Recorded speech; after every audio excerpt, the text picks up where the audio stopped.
So how do we create this culture to where it's not a once-a-year awards ceremony where we do this, but it's just a part of our day-to-day?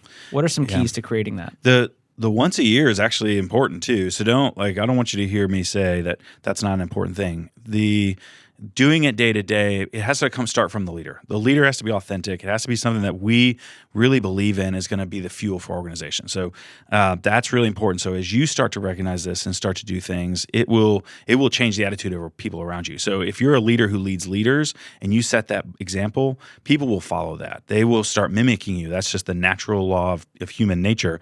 But if you're a leader who's leading frontline people and you're not leading leaders, just taking the time to recognize them. It's whether it's walking by, giving a fist bump. You can do things. We do weekly stand-ups, and we get together every week and we talk about the things that are going on in the business. And every once in a while, we will actually do, some shout-outs is what we call it. And that's something that's really important for our organization, and that's where a chance for us to publicly recognize people who are doing a good job.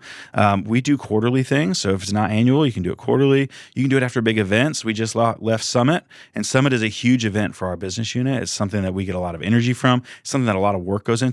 So we just threw a party. And we recognize the people that made huge impacts. And some of those people were the people out front that the clients that were at Summit recognized. Some of those people are the people who are behind the scenes that were coding the app that was used to download something that was needed by a client. So just recognize people across your organization for the cool things they're doing. Yeah, I recently crashed that party. So yes, you did. Thank you. Yeah, Had a you're good welcome. time. Absolutely. So this starts with the leader, but it doesn't end there. This trickles down, and we want it to be something where the team starts doing this without us having any involvement. So how do you start to encourage the team? What are some simple ways for your team to recognize each other?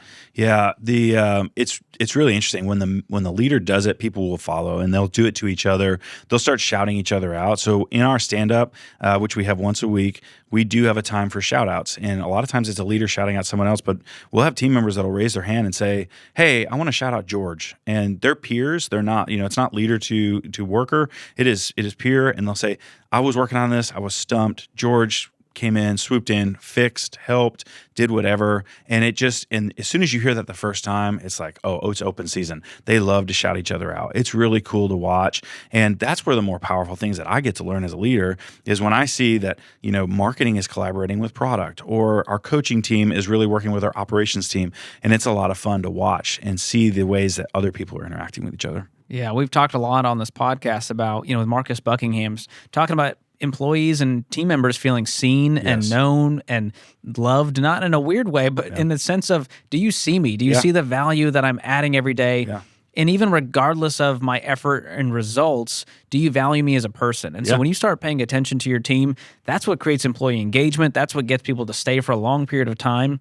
And that's the kind of stuff we need more of in this toxic leadership culture that we're fighting against every day. Totally. Birthdays are a big deal here. Birthdays, lamp-oversaries, Ramsey-versary what we call it here. People, the anniversary of them starting here at our company.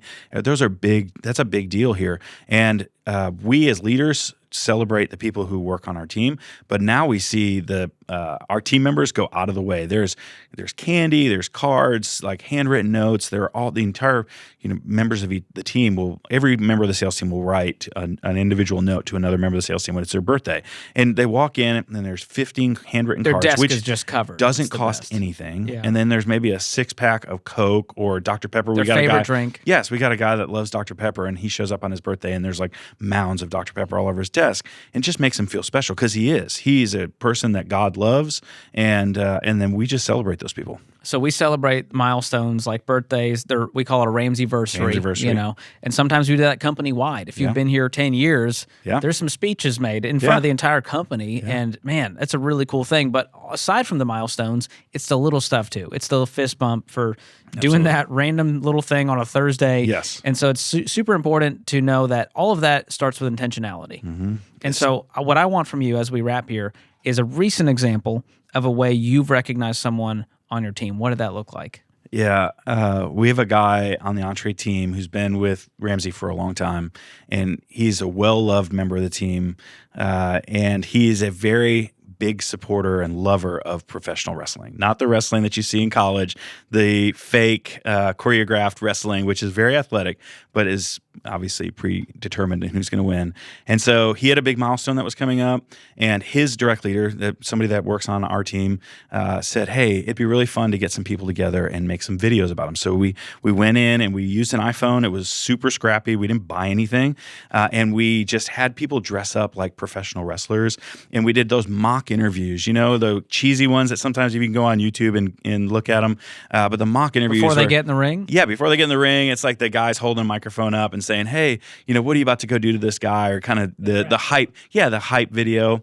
And so we did that. We got a bunch of people from all across Entre to do that, and the leader compiled it using some iPhone app that I don't know how it works. And then what we did was we actually spent a little money. We collected some money, and we used an online app, and we actually had a professional wrestler record a video, and we put it at the very end. And so we got the team members sit down, we got the entire team around as one of our stand-ups, and we just played this video, and it was me, and it was some of the other leaders and some of the other people on the team that were dressed up as wrestlers, just acting goofy. And at the very end, it was this professional wrestler that this guy loved. And he was in tears. And it was the sweetest thing because he just couldn't believe that we cared that much, that we knew that much about him. It was really fun. And he has mentioned it. It happened a couple of months ago. He mentions it weekly. It's really amazing. So anyway, that's just a way to, really didn't cost us. We didn't even have to get the professional wrestler. It didn't cost us anything. If we just did the goofy things because we knew he liked wrestling, it was really actually fun. We all loved it and had a great time when we were doing it.